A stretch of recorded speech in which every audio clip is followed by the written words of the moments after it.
Yes, I'm back. Ramir Boulder po.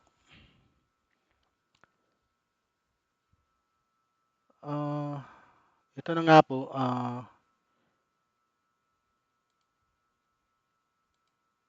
Ito po si Leandro Libeste. In-interview ni Karen Davila.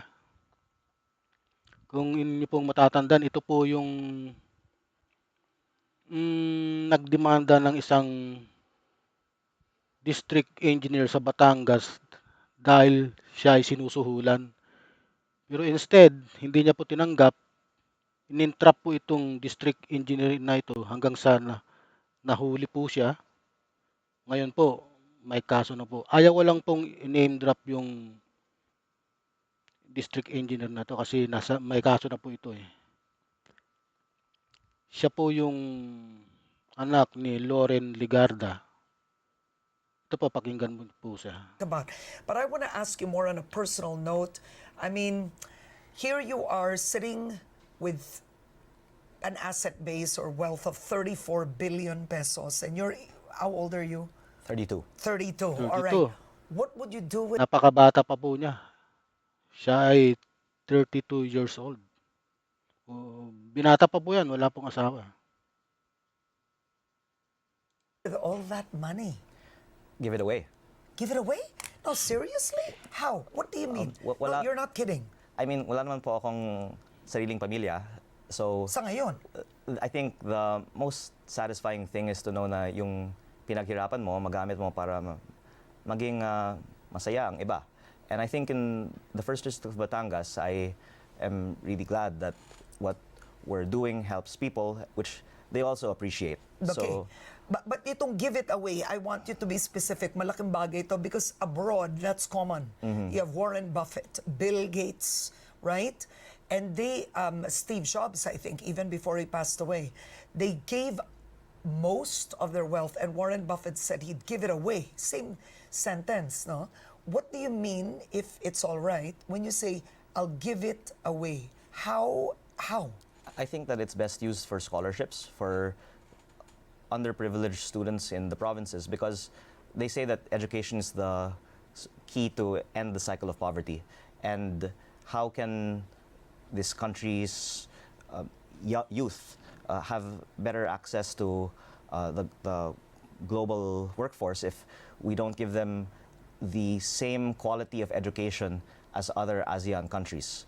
So, to the extent that I can directly use what I earned in business to help students in Batangas go to school, then I think that's also going to be a way to invest in the future productivity of Batangas, because at least we will have a more competitive workforce. Okay, so education is one, scholarships, but there are so many models all over the world of developmental work, right? With all that money that you have you thought of it? Is there going to be a foundation in your name?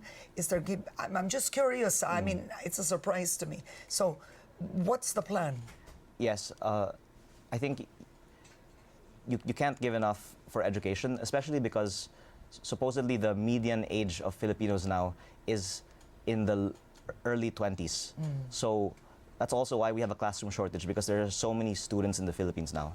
And if you're trying to support so many people going to school, then there's a huge potential drain on the national budget, but one that I think, compared to other uses of the national budget, can be wisely spent. So I'm, in some respects, trying to catalyze it using my own personal budget.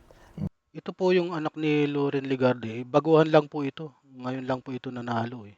Ang pinalitan po nito kung kilala niyo po yun, yung dating si Eric Buhain, kung hindi po ako nagkakamali. Yung champion yata sa swimming yun. But that hopefully it can also show the worthwhileness of the government also investing in the same, which is why one of the things I also proposed in Congress is that the government give allowances to students, because at least in Batangas, a lot of students go to school hungry and don't have the means to take a service to go to school and instead walk. And if we give them cash rather than having elaborate programs providing them other things in kind, then I think that they are better positioned to wisely spend that cash for their own education. Okay. So my last question, and I hope you don't mind, is I have to ask this. Your mother started as a journalist, and there's been criticism that she's also building her own dynasty, which is, of course, she was the only one in politics, but then now your uncle, Representative E.E. Legarda, is Antique, and then you, her son. Your comments on the Legarda Leviste building their own dynasty.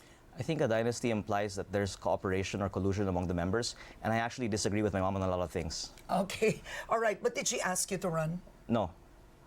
She would prefer that I live a private and safe and peaceful life, and I think even now what I'm doing is worrying her because of the potential retaliation by some people who would be affected. But I mean, to me, it's my job to try and push for reforms, and I'm grateful that I have the opportunity to do what I think is meaningful and that can hopefully make a difference, even if it's coming with some risks. All right. On that note, Representative Leandro Levista, thank you for being on a Head Start. And I do hope you remember what you said today here, because 20 years from now, you could still be in politics. And I do hope you don't forget that sense of idealism, progressive reform that you're envisioning. I hope you stay this way or even become better as you age. Thank you. All right. Now, Head Start is trying to reach the camp of former Congressman Eric Buhain and DPWH District Engineer Abelardo Calalo. We hope to have them on the show for their side.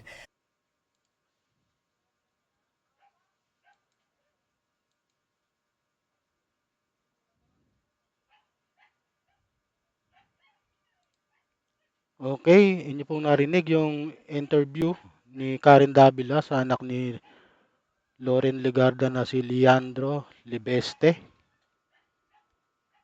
Ano po ang inyong comment? Thank you.